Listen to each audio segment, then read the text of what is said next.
Hey guys, it's Paige, and we're back with an all new What's for Dinner. On this night, we are making chili, and I'm actually just prepping this the day before we're going to eat it because I'm just going to keep it in the crock pot. That way, the next day, whenever I do work, all I have to do is pop it in the crock pot, turn it on, and I can go. So, right here, I'm just grounding up I think this is 80/20 ground beef, and then I'm adding an onion. Thing I like about chili is that you can add all kinds of peppers, onions. I love a good chunky chili. Then right here, I'm just adding everything to the inner part of our crock pot. Just want to make sure I got the ground beef browned up and draining all the fat. And then I'm just adding with the big fat cans of crushed tomatoes. Get all that goodness. Like I said, I love a good chunky chili because you can do so many things with it. And then I'm adding a can of some petite diced tomatoes. And then the next thing I'm going to do is add this can of chili beans. And normally with beans, I will drain and rinse them off. But with the chili beans, they come with a lot of good flavor. So I just add the sauce and everything in there.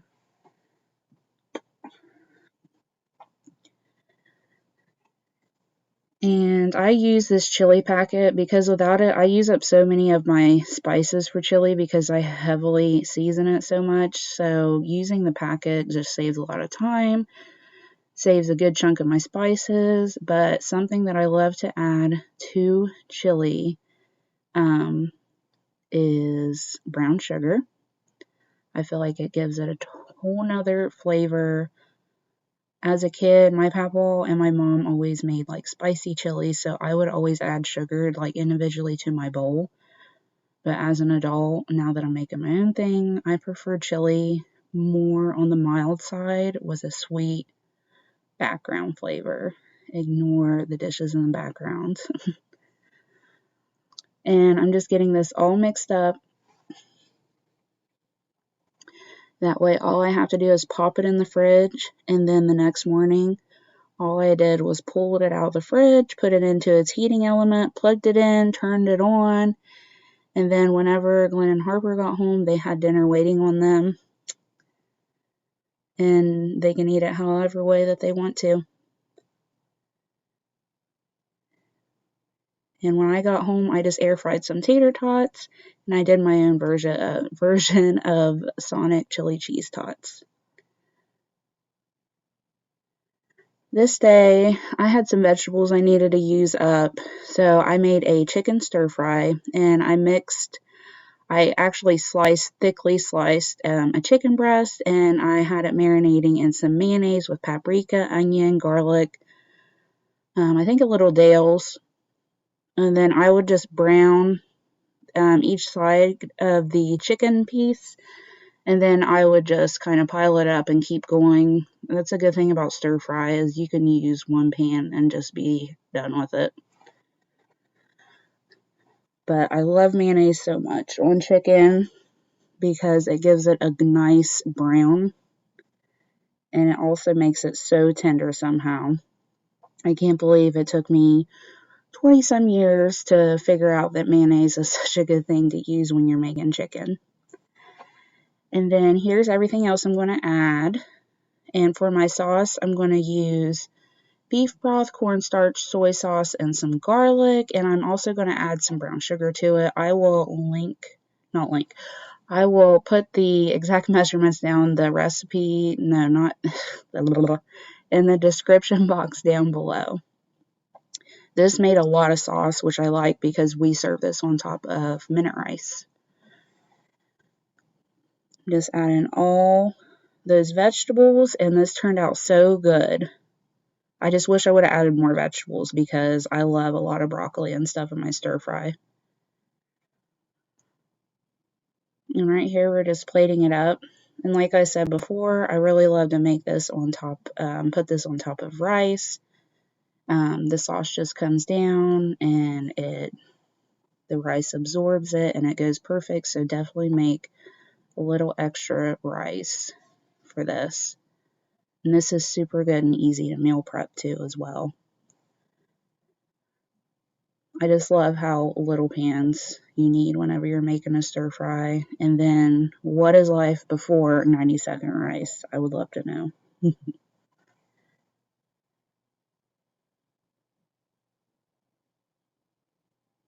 You can kind of see a little glimpse of that sauce. I kind of wish I would have did a little bird's eye view of the pan after I poured the sauce in, but it was heavenly. It was that perfect, salty, sweet tang. If I were to do it next time, I'd add maybe a little bit of orange juice in it just to give it a little zing. And then we just paired that with some pork egg rolls that I had air fried in the air fryer. You cannot go wrong. And then I'm just using these little ramekins to put some sweet and sour sauce in. And that's that. For this night's dinner, it was the delicious and different. I thought up a little something. The other day, for some girlfriends, I had made a veggie pizza, and I used the crescent rolls. I'm sure a lot of other people do it. But I brought some home for Glenn to try, and he's like, I really love this crescent roll dough just as a, pizza dough for like a specialty pizza.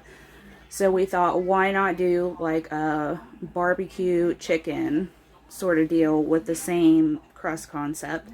So I put 2 frozen, pretty big chicken breasts in the Instant Pot with a little water, and I put that on manual for 30 minutes. We're going to see what happens. So far I've been spot on cooking these frozen chicken breasts. But if you want to see how I do different frozen foods in the Instant Pot, I can make a video on that. I've done ground beef from frozen, obviously chicken, ground pork for egg roll in a bowl, and the Instant Pot has saved me when I have completely forgotten to set a meat out to thaw for dinner. So we're just going to wait on that chicken and then we'll go from there. Alright, the chicken has 1 minute left to go. So I'm just showing you what else I set out. My crescent rolls, I like the big and buttery ones. Whenever I'm getting the great value, I just feel like they are easier to work with. And the sauce I'm going to make is mostly the Sweet Baby Ray's honey barbecue. And I'm going to add in a little bit of Alfredo sauce because I kind of want to make this like a pizza sauce sort of deal. And I want to give it a really yummy, unique flavor. And sometimes, well, a lot of times, which I know it's the point, with barbecue sauce, it can be really, really tangy. So I'm hoping the creaminess from the Alfredo sauce will sort of, just let you, but, I'll just let that, slow release. But it can be really tangy on its own. So I, figured the Alfredo would give it a little bit of creaminess and mellow it out a little bit. And then I'm going to top it with some onions and some cheese. But first, I need to bake the crust, and I cannot start doing that until Glenn gets home, which should be any minute, because I'm scared to death to open these. It's a huge fear of mine, so we just gotta wait on him to get home so he can open them for me. Okay, I got that crescent roll spread out, and what is this? I'll have to, what is this, a 10 by 12? We'll go with that, a 10 by 12. I feel like that's not right. I don't know. This casserole dish right here, the average, like, casserole size, I spread the 1 roll of crescent roll out, and I'm just going to bake it at 350, and I want to get it baked to close to being done, because while it's baking, I'm going to get that chicken shred up. And then it's going to bake a little bit more just to get those onions cooked and the cheese melted and all those flavors incorporated. But it is going to bake on its own for a bit. So I'm getting the sauce mixed up here, and I just put in the honey barbecue, a little bit of Alfredo sauce, and not even half a tablespoon of some dry ranch mix. And we're just going to whisk that up. I don't know if I want to toss the chicken with it or just spread it out on the dough like you would a pizza sauce. I don't know yet. We shall see. Okay, got all of that. I just ended up using one chicken breast. I think that'll be plenty. There's a lot here. And once I shredded it up, I decided I'm just going to use the sauce as like a sauce. Like I would put it on as you would a pizza. And since I wasn't going to be mixing the chicken up with the sauce, I decided to go ahead and season the chicken with some onion powder, some paprika, a little bit of Cavender's, and yeah. Alright guys, let's assemble this thing. I'm excited. Hope this turns out good.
And this right here is the end result.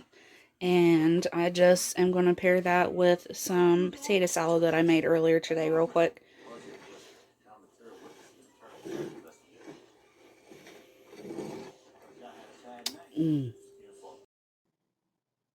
Here is another Crockpot thing that I had done the night before, because the next day I had to work.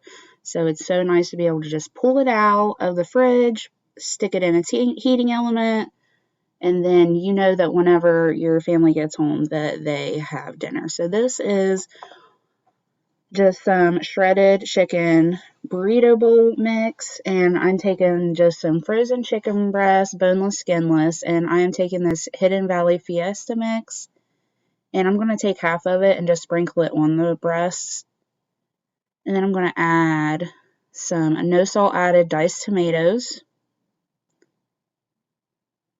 and then a can of drained sweet corn.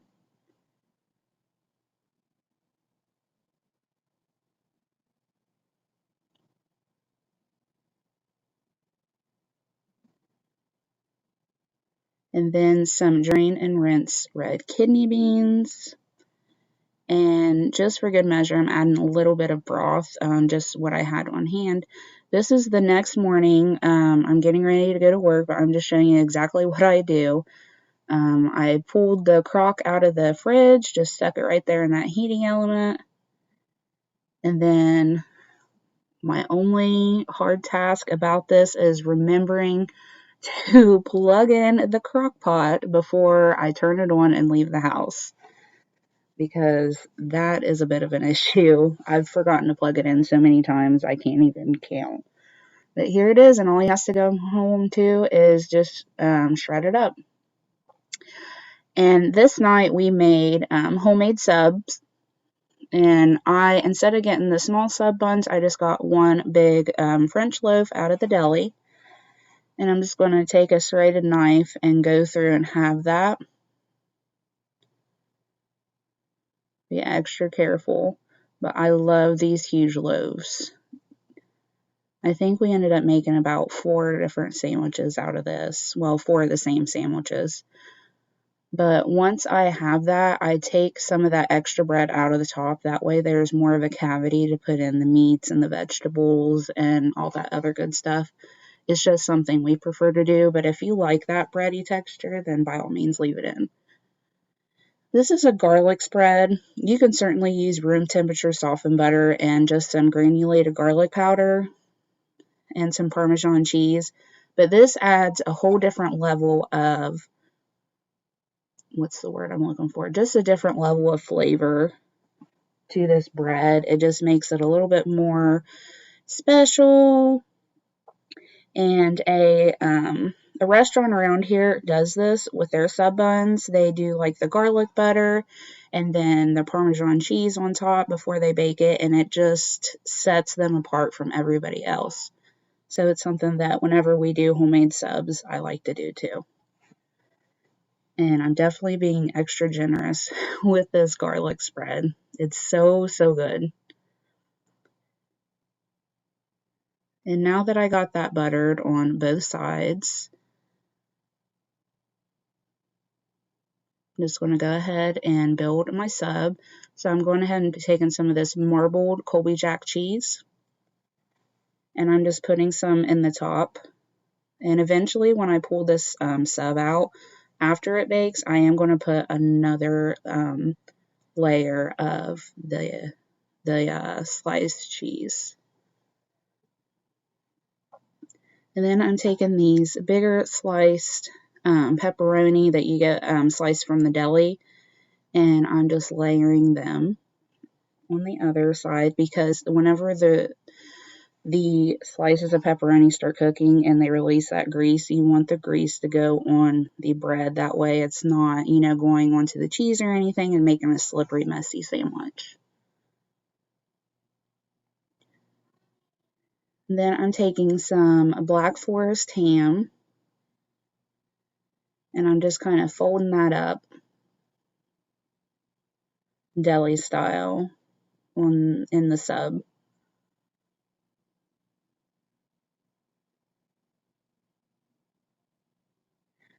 Another thing that you can add is some salami. You can also do this like a turkey bacon ranch style. There's so many things you can do with subs. You can even do like a meatball sub. Subs are so quick to put together, and honestly, you're only dirtying what? If you're just doing the sub, you're only dirtying the pan. You can't beat it.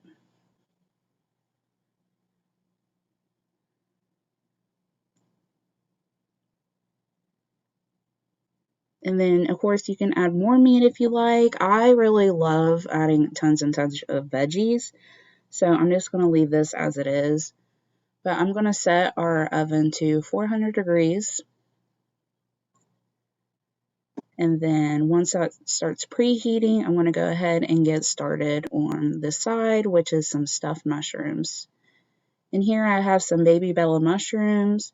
I'm just taking the caps out, and then the ones that are kind of shallow, I will take the tip of a paring knife and sort of hollow them out a little bit. That way you can stuff more of that good stuffing in there that we are going to mix up. And don't worry if your mushrooms are crowded, because they will cook down. Because what we're going to do is we are going to pre-cook these mushrooms by themselves before we stuff them to get a little bit of that water cooked out. And this is a super important step. So now that we got the mushrooms in the oven pre-cooking, I am just going to take a little bit, and here is just a little reference. I'm not using a whole bunch of sausage because I diced up a lot of those stems, and I'm going to add to the mixture. And those stems will cook down a lot.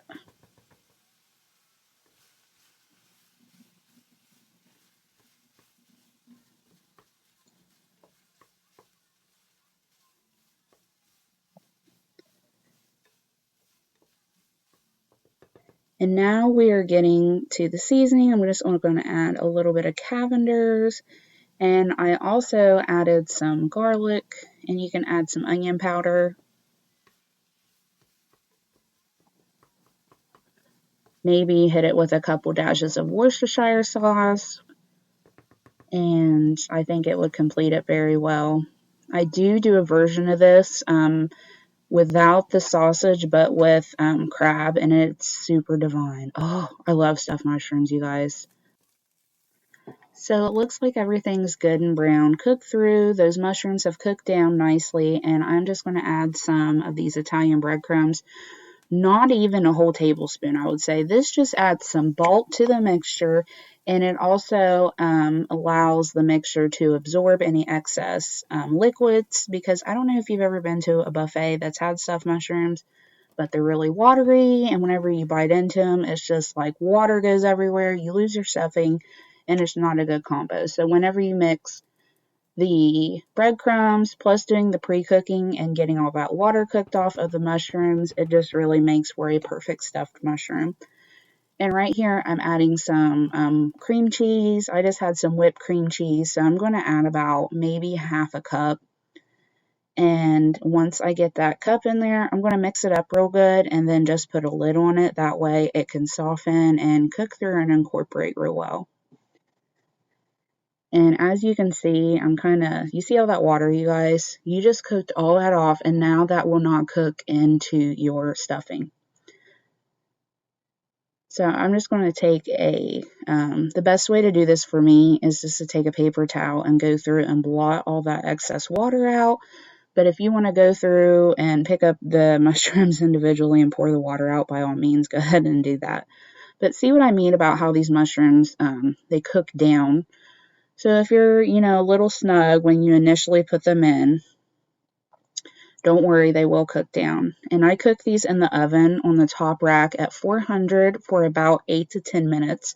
That is the pre-cook time. So I'm just giving that stuffing a final mix, and then the best thing I can use to stuff little things like this is a baby spoon. No matter how old my kid gets, I will always have baby spoons in the drawer, I think. But I got them all stuffed, and I'm just going to top them with a little bit more of the Italian breadcrumbs and some Parmesan cheese. And the breadcrumbs, just like a sprinkle pinch sort of deal, Oh, I love stuffed mushrooms, guys. And heavy on the Parmesan cheese. I'm not kidding. So delicious. So I'm going to pop that back in the oven on the top shelf. And I pulled my sandwich out. I'm not even going to lie. I left my sub in there a little longer than I anticipated while I was getting the mushrooms ready. But it works out. I love a crunchy sandwich, and this is super good. So the pepperoni is still warm, and I'm going to go in with some more of that sliced Colby Jack cheese. And I'm going to put that on top of those warm pepperoni. That way it can melt down and stick to them pretty good. And now, on that top part where I had took some of that stuffing out, I'm just laying my tomatoes.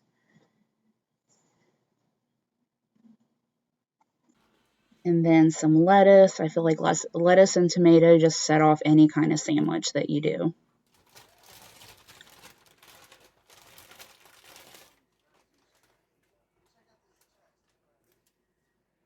And you can add so many other things to these, but I just love a lot of lettuce and tomato, and even maybe some red onion too. Now I'm just adding some banana pepper rings to Glenn's half of it. I'm not a big fan of them on my sandwich. And last, the most important part of this is my special sub sauce, which is just some Italian dressing and some mayonnaise whisked together. I don't even measure this, just a little of this, little of that, but oh, it makes it so good. It sets it off so well.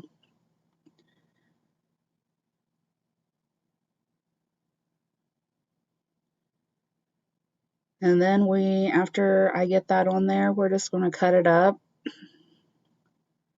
finish it off. But look at that, guys. Oh, and I even let it sit like that for a minute before I flip it over. That way it can go down into the breads and all that. But look at it. This was so delicious. And like I said earlier, this made 4 different sandwiches. So this wraps up this week's What's for Dinner. I hope you liked everything that I showed you today, and I hope I gave you some inspiration. I'll see you next time. Bye, guys.